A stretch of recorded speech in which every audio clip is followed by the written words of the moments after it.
오늘 이제 에베소서죠. 에베소서 21번째 시간입니다.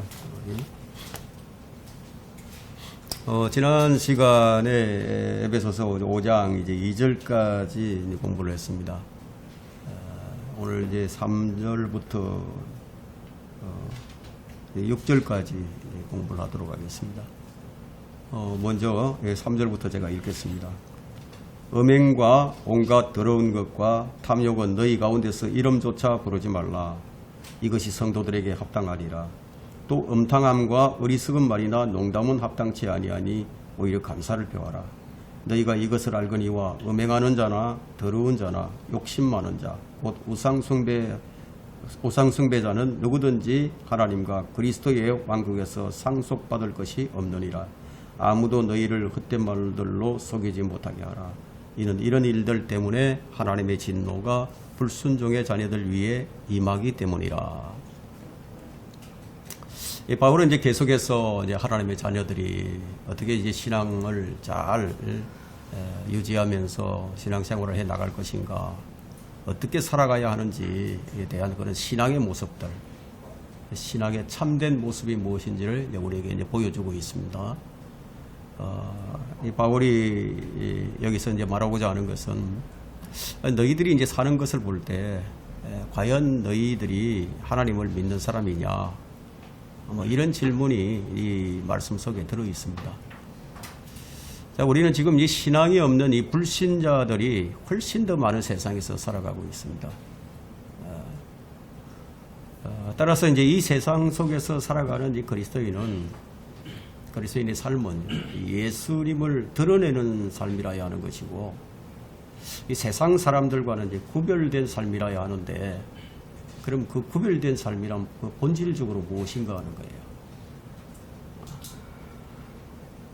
만일 이제 그리스도인이 구별되고 또 성별된 삶을 살지 못하게 될 때 그 오는 것이 무엇인가 하는 거예요. 그럼 그리스도인의 삶이 어떤 삶이어야 하죠?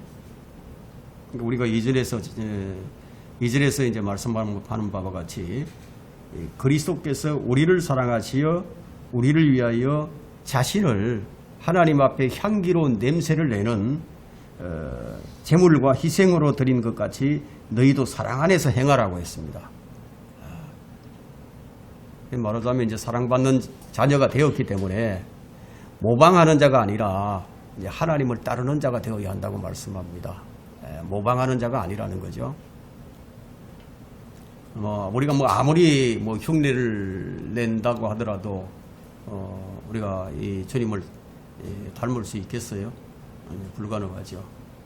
아무리 모방을 해도 그건 가짜일 뿐이에요. 진짜들은 진짜 주님을 따르는 거예요. 자, 우리 주님께서 이제 침례인 요한에게 침례를 받으실 때 성령께서 이제 비둘기 같이 이제 예수님께 임했죠. 이제 하늘에서 하나님의 음성이 들렸습니다. 이는 내 사랑하는 아들이요 그 안에서 내가 기뻐하노라. 이런 말씀이 있었습니다. 이렇게 사랑받는 자로서의 확정이 있고 난 다음에 주님의 이제 공생애가 이제 시작이 되는 거예요. 우리 역시 이제 하나님의 사랑받는 하나님의 자녀들로서 시작은 이와 같다는 거예요. 우리가 먼저 하나님을 사랑한 게 아닙니다. 하나님께서 먼저 우리를 사랑하셨어요. 그래서 우리는 사랑받는 자로서 시작을 한 것입니다. 여러분 이제 부모의 사랑이 없이 아이가 이제 반듯하게 이제 자랄 수가 없듯이 하나님의 사랑이 없이 우리가 어떻게 그리스도인으로서 이제 반듯하게 자라날 수가 있겠습니까? 하나님의 사랑은 변함이 없죠. 하지만 인간의 사랑은 변죽 끌듯이 합니다.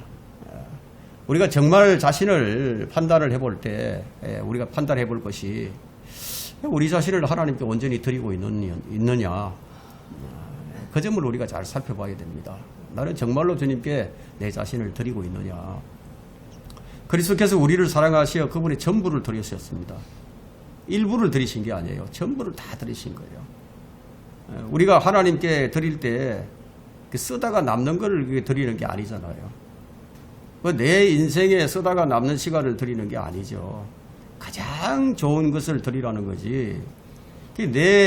나의 전부를 주님께 드려야 그게 주님을 따르는 사람이 되는 거예요.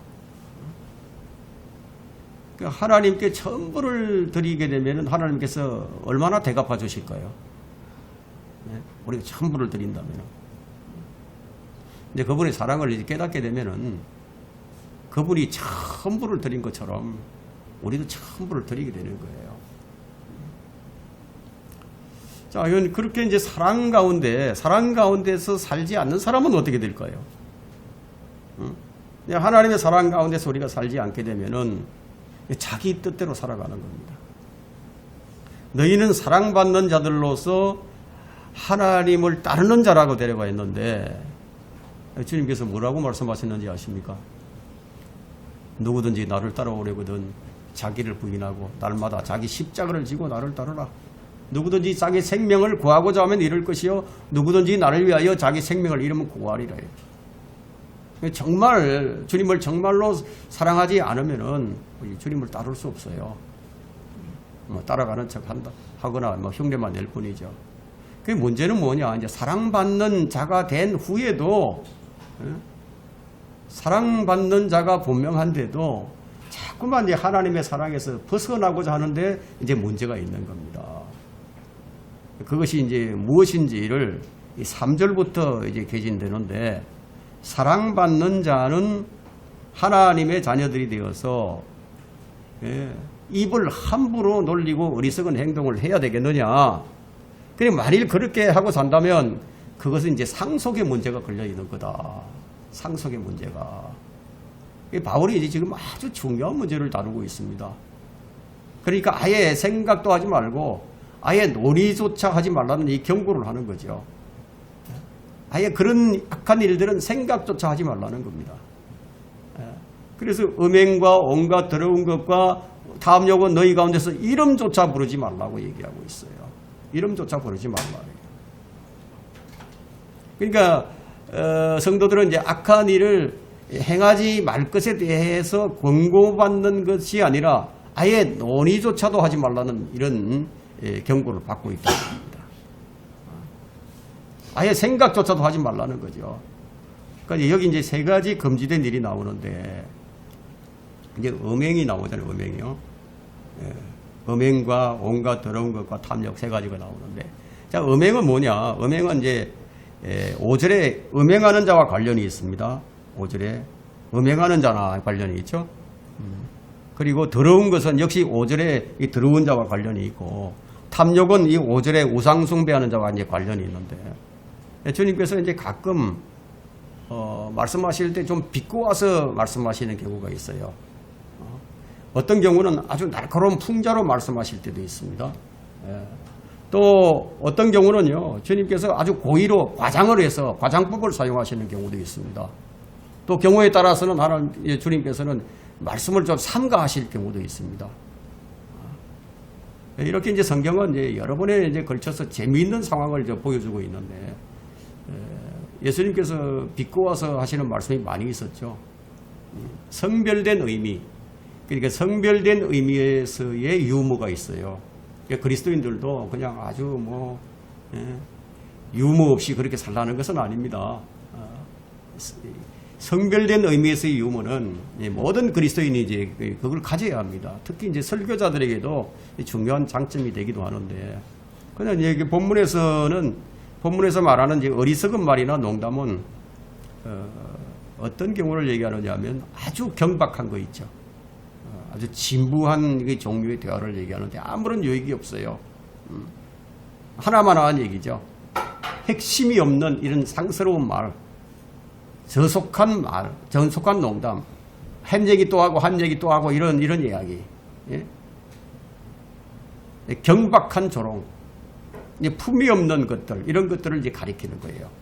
교회는 어떻게 됩니까? 교회 안에서는 품위가 있어야 되고 질서 있게 행동을 해야 됩니다.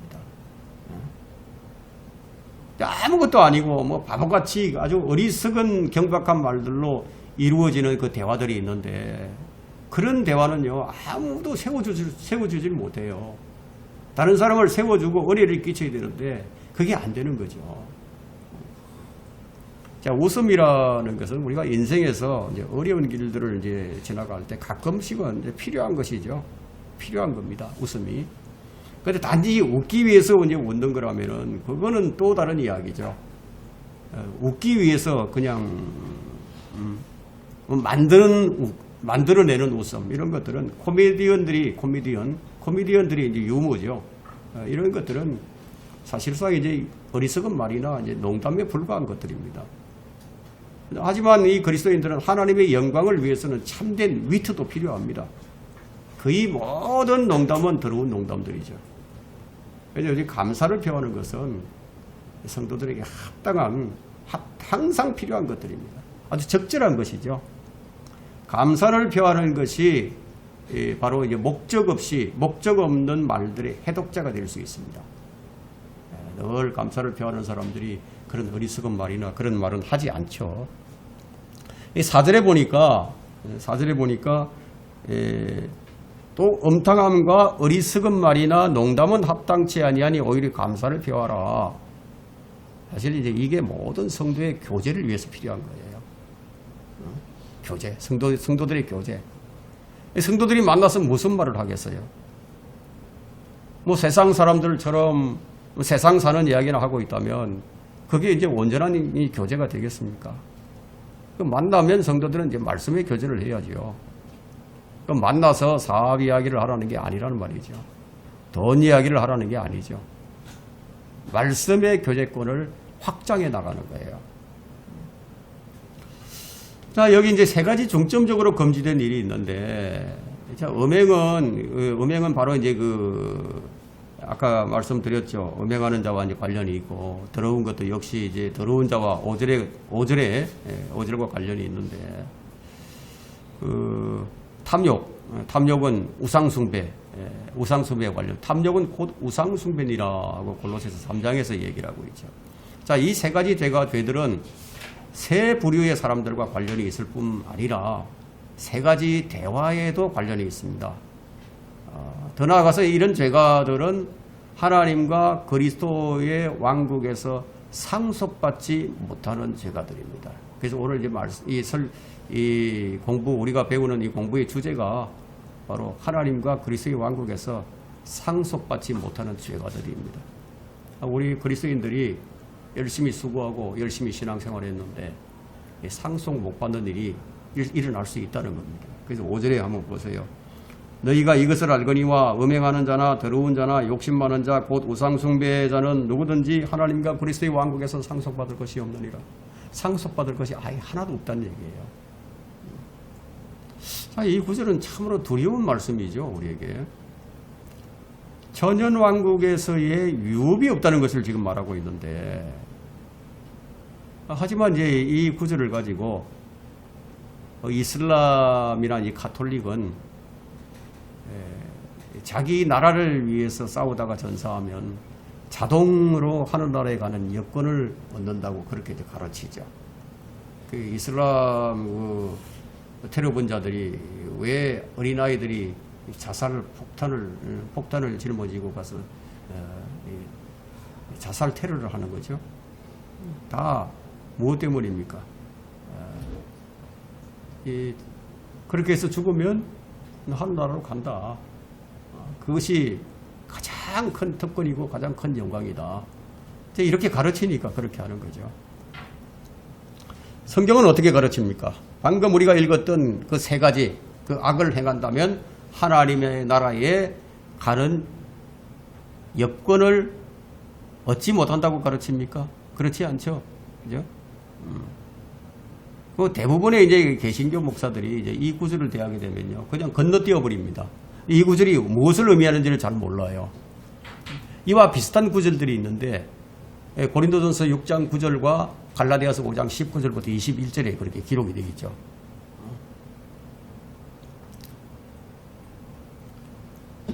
자, 이게 이제 무슨 말씀이냐면요. 우리가 뭐 일일이 다 찾아볼 수는 없지만, 천년왕국에서의 유업이 하나도 없다는 거예요. 이런 일을 하는 자들은 상속받을 것이 없다고 얘기했기 때문에 아무에게도 악으로 악을 갚지 말고 모든 사람 앞에 정직한 일을 동원하라고 로마서 12장 17절에서 말씀하고 있는데, 가장 아름다운 그리스도인은 누굴까요? 가장 아름다운 그리스도인은 성경 말씀에 순종하는 자가 가장 아름다운 자입니다. 자, 이렇게 할 때 진정한 승리자는 결국 이제 말씀에 순종하는 자가 되겠고요. 반면에 이제 자기 이익을 안 놓치려고 끝까지 고집 부린 사람이 이제 패배자가 되는 거죠. 형제들에게 불의를 행하는 자들에게는 주님께서 벌을 주신다고 성경 곳곳에서 엄중하게 이제 말씀하고 있는데, 데살로니가전서 4장 6절에는 어떤 문제에 있어서도 정도를 지나쳐 자기 형제를 속이지 말라고 얘기합니다. 그런데 그리스도인들 간에 이제 서로 속이는 일들이 이제 많이 발생하게 되죠. 참 안타까운 일이지만 그런 일들이 이제 많이 발생을 합니다. 특히 이제 돈 문제 때문에 돈 거래를 하면서 이런 문제가 이제 많이 발생을 하는데, 그리스도인들은 이런 것을 하지 말아야 됩니다. 자, 이는 우리가 미리 경고하였고 점거한 바와 같이 주께서는 이러한 사람들에 대하여 벌을 주시는 분이시기 때문이라. 자, 이제 불의한 자가 감수해야 할 엄청난 불이익에 대해서 이제 경고를 하고 있는데, 우리가 고린도전서 6장 9절을 한번 펼쳐보세요. 고린도전서 에베소서에서는 이제 세 가지의 제과들을 나열을 했지만, 또 여기서는 이제 또 더 많이 추가가 됩니다. 6장 9절부터 한번 보세요. 자, 불의한 자는 그렇다는 거예요. 자, 이건 이제 그리스도인들에게 하는 얘기지 믿지 않는 불신자에게 하는 얘기가 아닙니다. 6장 9절에 불의한 자는 하나님의 나라를 상속받지 못한다는 것을 너희가 알지 못하느냐? 속지 말라. 여기 음행하는 자들이나 우상 숭배하는 자들이나 간음하는 자들이나 여자처럼 행세하는 자들이나 남자 동성 연애자들이나 젠드, 게이 뭐 이런 사람들은 상속 못 받는다는 거죠. 도둑질하는 자들이나 탐욕을 부리는 자들이나 주정뱅이들이나 욕설하는 자들이나 착취하는 자들은 하나님의 나라를 상속받지 못하리라. 많이 추가되어 있죠. 많이 추가되어 있습니다. 이건 이제 구원의 문제와는 다른 문제예요. 여기 이제 불의한 사람은 엄연히 구원받은 그리스도인으로서의 불의한 사람을 얘기하는 겁니다. 하나님의 은혜로 구원받은 하나님의 사랑받는 자녀에게 주 예수 그리스도를 섬기는 행위가 요구된다는 것은 두말할 필요가 없지만, 이건 순전히 이 다음에 유업을 상속받느냐 아니냐를 결정짓는 아주 중요한 요건이 된다는 거예요. 구원의 영원한 보장을 의심하는 자들은 어떤 사람들이냐? 주 예수 그리스도의 보혈의 공로를 온전히 믿지 않는 자들이죠. 자, 이런 자들은 이 하나님의 아들의 그 보혈을 거룩하지 아니한 것으로 간주하는 사람들이에요. 예수 그리스도의 피를 어떤 사람들은 한 구원을 받는 데 있어서 50점 정도, 50%밖에 차지하지 않는다. 이런 얘기를 하는 사람들도 있습니다. 나머지 50%는 자기가 열심히 수고하고 섬겨서 충성된 종으로서 그 섬김이 50% 이렇게 돼야 천국에 들어간다. 이렇게 가르치는 자들이 있죠. 근데 여기서는 이제 말하고 있는 것은 그리스도인들도 얼마든지 불의한 자가 될 수 있다는 것을 얘기합니다. 그 정신 차리라는 얘기죠. 구원받은 사람이 말씀에 순종하지 않고 악을 행하게 되면 하나님과 그리스도의 왕국에서 상속받을 것이 아무것도 없다. 빈털터리가 된다는 거예요. 하나님의 나라를 상속받는다는 것은 하나님의 나라에 들어간 성도들이 하나님과 그리스도의 왕국에서, 즉 이 땅에 세워질 천년 왕국에서 통치할 땅을 유업으로 받는다는 것을 의미하는데, 골로새서 3장 24절에도 이제 같은 말씀이 나옵니다.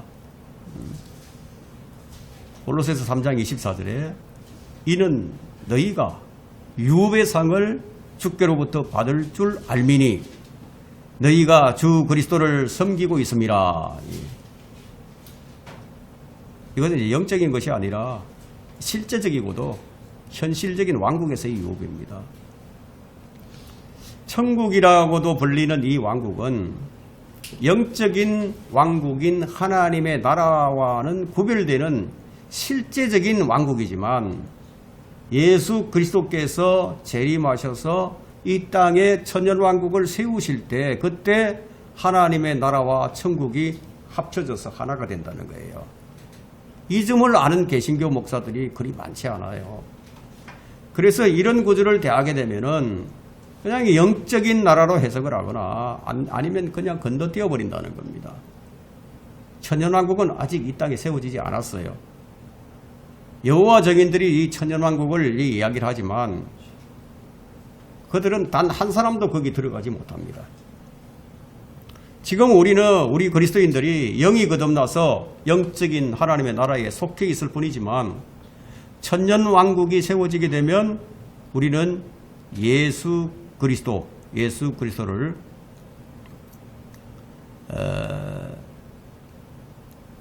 역사적으로 우리 그리스도와 함께 이제 이 땅에 내려와서 그분과 함께 실제적인 왕국에서 이제 통치를 하게 되는데 그 예수 그리스도를 이제 섬긴 사람들은 이 천국에서 통치할 땅을 유업으로 받는다는 겁니다. 주를 섬긴다는 것은 곧 구원받은 성도들이 그분을 위해서 일하는 것을 얘기합니다. 주 예수 그리스도를 섬기는 행위는 이제 육신적인 행위와는 거리가 아주 멀죠. 육신적인 행위에 대해서는 이제 갈라디아서 5장 19절부터 21절에 아주 세세하게 이제 기록이 되어 있는데 이런 육신적인 일들을 하는 자들은 하나님의 나라를 상속받지 못한다고 성경은 거듭거듭 강조를 하고 있습니다.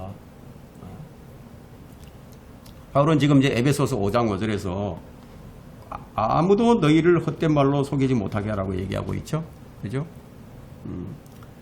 구원받은 그리스도인들이라고 하더라도 이처럼 속임을 당하게 되면 하나님과 그리스도의 왕국에서 상속받지 못할 수도 있음을 경고하고 있는 구절입니다. 이 성경은 율법 아래 있지 아니하고 은혜 아래 있는 사람을 가리켜서 그리스도인이라고 얘기를 합니다. 그래서 갈라디아서 5장 18절에서는요. 한번 보세요. 갈라디아서 5장 18절. 갈라디아서 5장 18절. 그러나 너희가 성령의 인도하심을 받는다면 너희는 율법 아래 있지 아니하느니라. 율법 아래 있지 않고 은혜 아래 있는 사람을 가리켜서 성경은 그리스도인이라고 말을 하는데, 근데 어떤 이런 그리스도인들이요, 에베소서 5장에서 열거하고 있는 이런 육신적인 일들을 행한다면은 하나님의 나라를 상속받을 수 없다. 엄밀하게 말해서 진정한 그리스도인이라고 한다면은 어떻게 간음을 하겠습니까? 어떻게 음행을 하겠습니까? 어떻게 우상숭배를 하고 더러운 짓을 할 수 있겠습니까? 자, 이런 것들은 이제 구원받지 못하는 사람들이나 하는 짓이죠. 따라서 형제라고 하는 어떤 자가, 즉 그리스도인이라고 자처하는 자가 이런 따위의 육신의 일들을 한다면은 우리는 그 사람을 볼 때 무엇을 의심을 하게 됩니까? 그의 구원을 의심하게 되겠죠. 그렇다면 그 사람은 자신의 구원을 확인해 보는 것이 좋겠죠. 자신을 위해서도. 사실상 이제 구원받았다고 생각하면서도 구원의 확신이 없는 사람들이 수없이 많죠. 수없이 많은 이런 사람들이 교회를 다니면서도 자기가 언제 구원을 받았는지를 확실히 알지 못하는 사람들, 이런 사람들도 수없이 많아요. 여러분, 확실한 간정이 없다면요, 정말 그 사람이 구원받았다고 말하기가 어렵습니다. 확실한 간정이 있어야 됩니다. 자기가 어떻게 구원받았는지 그걸 모르는데 어떻게 그리스도인이라고 구원의 확신을 가졌다고 말할 수 있겠습니까? 그리스도인은 죄 가운데 사는 사람들이 아니라 그리스도 안에서 사는 사람들이에요. 자신이 그리스도인이라고 자처하면서도 정말로 구원받지 못했다면은 그가 지옥에 간다고 생각해 볼 때요, 이것은 심각한 문제가 아닐 수 없죠. 자, 고린도전서 6장 11절을 한번 보세요. 고린도전서 6장 11절.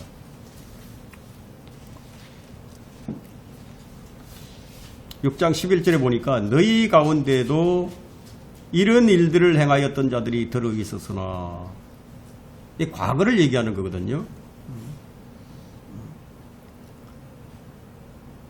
너희가 주 예수의 이름과 우리 하나님의 영으로 씻음을 받았고 거룩하게 되었으며 의롭게 되었느니라.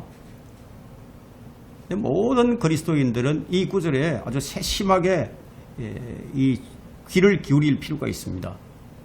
이 구절에서 너희 가운데도 이런 일들을 행하였던 자들이 들어 있었으나, 과거형으로 서술을 합니다. 과거에는 음행도 하고 도둑질도 하고 탐욕도 부리고 술 취하기도 하고 욕설도 하고 착취하던 자들이라고 분명히 지금 과거형으로 지금 여기 표기를 하고 있습니다. 과거에 그랬던 사람들인데 이제는 그렇지 않다고 얘기를 하죠. 그죠? 이제 그런 사람이 아니라는 겁니다. 너희가 주 예수의 이름과 우리 하나님의 영으로 씻음을 받았고 거룩하게 되었으며 의롭게 되었느니라. 분명하게 지금 현재형으로 말씀합니다. 그런 거로 이제 그리스도 안으로 들어온 사람들은 간음자가 아니에요. 음행자가 아닙니다. 그들은 이제 모두 성도들이 된 거죠. 그러니까 그리스도인들에게는 과거가 문제가 되지 않습니다. 그러니까 그리스도인들에게는 언제나 오늘이 가장 중요합니다. 과거에 아무리 중한 죄를 지은 사람일지라도 오늘이 중요한 그리스도인은 오늘 죄를 짓지 않으려고 애를 쓰죠. 왜냐하면 그들은 하나님의 사랑을 받는 자녀이기 때문입니다. 그런데 이게 영적으로 이렇다는 거예요. 영적으로. 어디까지나 이거 영적이에요. 이것은. 그런데 요한일서 5장 18절은 이 점을 아주 분명하게 우리에게 제시를 해주고 있는데, 요한일서 5장 18절에는 이런 말씀이 있습니다. 하나님께로부터 태어난 사람은 누구나 죄를 짓지 아니하는 줄 우리가 아노라. 오히려 하나님께로부터 태어난 사람은 자신을 지키나니 악한 자가 그를 건드리지 못하느니라. 이것이 성경이 가르치는 분명한 교리인데, 이건 어디까지나 영적으로만이에요. 영적으로만. 거듭난 새 사람은 죄를 짓지 않아요. 그 누가 죄를 짓습니까? 옛사람이 죄를 짓는 거죠. 바울이 이 점을 분명하게 로마서 7장에서 밝혔습니다. 그래서 새 사람을 입고 살지 아니하고 계속 육신 옛사람을 따라서 살게 되면은 사실 무엇인가를 잃어버리는 게 있는데 그게 뭐냐? 유업을 못 받는다는 거예요. 유업을. 거듭난 새 사람은 죄를 짓지 않아요. 바울이 로마서 7장에서 이걸 밝혔는데, 내 안에 있는 죄가 죄를 짓는 것이지 자신이 죄를 짓는 것이 아니라고 얘기합니다. 왜냐? 하나님께로부터 태어난 사람은 누구나 죄를 짓지 아니하는 줄 우리가 아노라. 하나님께로부터 태어난 사람은 자신을 지키나니 그 악한 자가 그를 건드리지 못하노니. 자, 이런 것들이 이제 실제적인 것과 영적인 것을 잘 구분하지 못하게 되면 혼란스러워요. 그러나 그리스도인이 죄를 지으면 하나님의 징계를 받게 되고 심지어 죽기까지도 할 수 있어요. 뭐 죽기까지 죽는 것 그것이 문제가 아니라 하나님과 그리스도의 왕국에서 상속을 못 받는다고 말합니다. 그러나 여전히 구원받은 하나님의 자녀가 분명하다면 그는 성도이죠. 성도죠. 이런 자는 마귀가 다시 빼앗아갈 수가 없습니다. 왜냐하면 이들은 성령으로 태어났고 주 예수의 이름과 하나님의 영으로 거룩하게 되었기 때문에. 그러나 그리스도인이라고 자처하면서도 고의로 계속 죄를 지으면 자신의 구원을 반드시 한번 확인을 해야 됩니다. 자, 우리가 이제 6절, 에베소서로 돌아와서 이제 5장 6절을 한번 봅니다. 여기 아무도 너희를 헛된 말로 속이지 못하게 하라고 했죠. 아무도 너희를 헛된 말로 속이지 못하게 하라. 지금 이 세상에 얼마나 많은 거짓 선지자들이 일어나는지 아세요? 주님께서 주의하라고 경고를 주셨는데 바울 역시 같은 경고를 하고 있는데 많은 사람이 일어나서 미혹하고 많은 사람들이 그들을 따르고 많은 사람들이 불의를 행하고 많은 사람의 사랑이 식을 것이고 많은 사람이 속을 것이라고 지금 말씀하고 있어요. 그들이 올 때는 그냥 말로만 오는 게 아니에요. 거짓 선지자나 거짓 교사들이 올 때 그냥 말로만 오는 게 아니라 이거예요. 큰 표적들을 행하고요. 이적들을 보여줄 것이라고 말씀하고 있습니다. 그 어떤 표적을 가지고 오는지 아세요? 여러분, 방언의 표적은 기본이고요. 병자들을 고치는 기적을 동반하고 하늘의 표적들까지 보여줍니다. 로마 황제 이제 콘스탄틴은 이제 하늘에 있는 십자가의 표적을 보고 전쟁에서 승리를 한 후 기독교 국가를 만들었다고 합니다. 그것으로 인해서 전 유럽은 로마 카톨릭의 수중으로 들어가 버렸죠. 콘스탄틴이 본 십자가의 표적은 마귀가 준 거짓 표적이었다는 거예요. 네, 오래전에 아마 몇 년대인가는 잘 모르겠습니다만 90년대인가 80년대인가 그때 이 파티마라는 곳에서 하늘에 큰 표적이 나타났어요. 하늘에 큰 표적이 환영이 나타나는데 하늘의 여왕이 이제 마리아의 형상이 환영으로 나타나서 수백만 명이 그 표적을 본 사건이 있었어요. 그런 표적으로 성모 마리아를 더 이제 숭상하게 되어버린 거죠. 그럼 누가 이런 표적을 보여줍니까? 마귀가 준 거짓 표적이죠. 여러분 이제 집회를 하고 뭐 기도를 하고 그러는데 사람들이 뒤로 벌렁벌렁 나가 자빠지는 표적들, 이런 표적들에 속지 말라는 거예요. 6절의 본문에 보니까 헛된 말로 너희를 속이지 못하게 하라고 말씀하고 있죠. 이건 무슨 말이냐면 진리가 아닌 유사 진리로 사람들을 속일 것이란 얘기예요. 속이는 자들은, 그러니까 속이려고 하면은 어떻게 되겠습니까? 자신들이 하나님의 종으로 입증을 해야 되지 않습니까? 그걸 증명하려고 무엇을 가지고 나오겠습니까? 표적들을 가지고 나오죠. 이적들을 가지고 나오죠. 무엇을 가지고 나오겠습니까? 성경을 가지고 나오겠죠. 성경을 가지고 와서 성경 구절을 인용을 하면서 표적들과 이적들로 이들을 자신이 하나님의 종인 것을 증명하려 될 것이라는 얘기예요. 그러니까 오늘날처럼 많은 이단들이 있었던 적이 있어요. 네. 이단들이 거짓 교리로 속인다는 거예요. 그래서 베드로후서 2장 2절에서 많은 사람이 그들의 파멸의 길을 따를 것이라고. 그들이 파멸의 길로 감으로 인해서 많은 진리의 길이 비방을 받을 것이라고 말을 하고 있습니다. 베드로가 한 이 예언은 한치의 어긋남도 없이 지금 적중하고 있죠. 거짓 선지자들과 거짓 교사들이 몰래 불어들여서 이단들을 따르는 자들이 적지 않은 게 지금 사실입니다. 이들로 인해서 진리의 길이 비방을 받아온 것도 역시 사실로 드러납니다. 적지 않은 정도가 아니라 시대의 종착점을 치닫고 있는 지금 이 라오디케아인들의 교회 시대에는요, 거의 모든 자들이 거짓 교사들을 따르는 세상이 되고 말았죠. 실로 이 수를 헤아릴 수 없이 많은 사람이 이단 교리를 따라서 지금 진리의 길이 비방을 받으면서 지금 급격한 파멸의 길을 내닫고 있는 이 비극적인 상황이 지금 우리 눈앞에 이제 벌어지고 있는 거예요.